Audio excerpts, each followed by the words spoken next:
যেদিন থেকে আমার চ্যানেলে 100K পূরণ হয়েছে সেদিন থেকেই যখনই কোনো পার্সেল আসুক না কেন আমি কিন্তু ভিডিও করতে করতেই পার্সেল আনতে যাই। এর আগে আমার 4টা পার্সেল এসেছে আর 4বারই আমি ভিডিও করতে করতে গেছি, কিন্তু একবারও আমার সিলভার প্লে বাটনটা আসেনি। কিন্তু ফাইনালি আজকে যখন ভিডিও করতে করতে পার্সেল আনতে যাই তখনই দেখি আমার সিলভার প্লে বাটনটাই চলে এসেছে। আমি নিজেকে কোনোভাবেই বিশ্বাস করতে পারছি না যে সত্যি সত্যি আজকে আমার হাতে এই silver play button. Silver play button finally.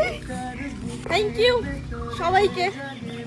এতদিন থেকে যেটা স্বপ্ন আমি দেখে এসেছি যে কোনোদিন আমার কাছেও সিলভার প্লে বাটন থাকবে, আর সেই প্লে বাটন হাতে নিয়ে আমি প্রোফাইল পিকচার লাগাবো, এটা হাতে পেয়েই আমি যেন পাগলের মতন হয়ে গেছিলাম যে কতক্ষণে খুলবো। ভেবেছিলাম শুকুকে সাথে নিয়ে একেবারে বিকালে খুলবো, কিন্তু সত্যি বলতে আমি আর থাকতেই পারছিলাম না, আর বাবা মাও থাকতে পারছিল না যে খোল দেখি।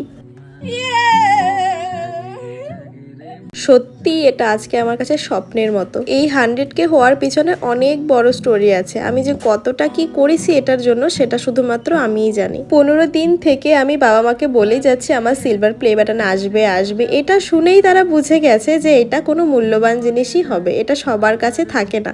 তাই এটা খুব ভালোভাবেই দেখছিল বাবা মা, আর বাবা মা তো ভীষণ খুশি। তারপরে শুকুকেও ডেকে নিয়েছি, ও মোটামুটি বিকালের আগে আমার কাছে চলে এসেছে। আর আমি যে কতটা এক্সাইটেড ছিলাম এটা ওকে দেখানোর জন্য যে এটা দেখার পরে ওর হাতে নিয়ে ওর এক্সপ্রেশনটা কিরকম হতে পারে। সত্যি বলতে শুকু আজকে যদি আমার পাশে না থাকতো, আমাকে এতটা সাপোর্ট না করতো, তাহলে হয়তো কোনো দিনই এটা আমি আমার হাতে পেতাম না। এই সিলভার প্লে বাটনটা ও হাতে পেয়ে আমার থেকে বেশি খুশি মনে হয় ওই হয়েছে। আর একটা কথা না বললেই নয়, তোমাদের সাপোর্ট ছাড়া আমি কখনোই এই জায়গায় পৌঁছাতে পারতাম না। তাই সবাইকে থ্যাংক ইউ সো মাচ, আমাকে যারা দেখো এত ভালোবাসা দাও তাদের সবার জন্য।